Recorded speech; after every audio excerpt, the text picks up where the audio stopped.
આજે અહીંયા આગળ હું આવ્યો ત્યારે અહીંયા વિદ્યાર્થીને પૂછ્યું કે ભાઈ તમે શેમાં પ્રવેશ લીધો છે, તો એ બધાએ 5મા 11મામાં સાયન્સમાં પ્રવેશ લીધો હતો.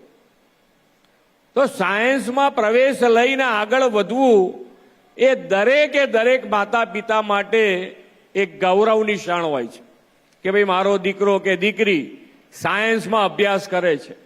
અને સાયન્સમાં અભ્યાસ કરે એટલે કોઈ પણ આપણે એવું નથી કે કોઈ ફેકલ્ટી નાની છે, પણ મા બાપના મગજમાં એવું હોય કે મારો દીકરો કે દીકરી સાયન્સમાં ભણે અને એના માટે ક્યાંક આર્થિક રીતે કોઈક ને કંઈ તકલીફ પડતી હોય તો એના માટેની ખૂબ સારી યોજના રાજ્ય સરકારે બનાવી છે.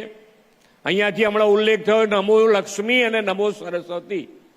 તો નમો લક્ષ્મી એ 9મા ધોરણમાં દીકરી પ્રવેશ કરે તો આ નમો લક્ષ્મીનો એને લાભ મળે, અને 9, 10 અને 11, 12 સલંગ પ્રવેશ લઈને પૂરું કરે એટલે એને 50,000 રૂપિયા મળે.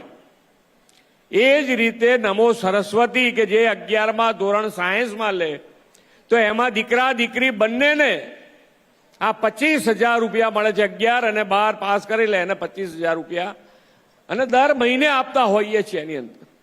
એટલે મા બાપને પણ શિક્ષણ પ્રત્યે કંઈક બોજ ન પડે અને સારી રીતે એમના દીકરા દીકરી ભણી શકે એના માટે એની ઉપર ભાર મૂકી અને જે વડાપ્રધાનની સંકલ્પના છે એ પ્રમાણે રાજ્ય સરકાર પણ આગળ વધી રહી છે.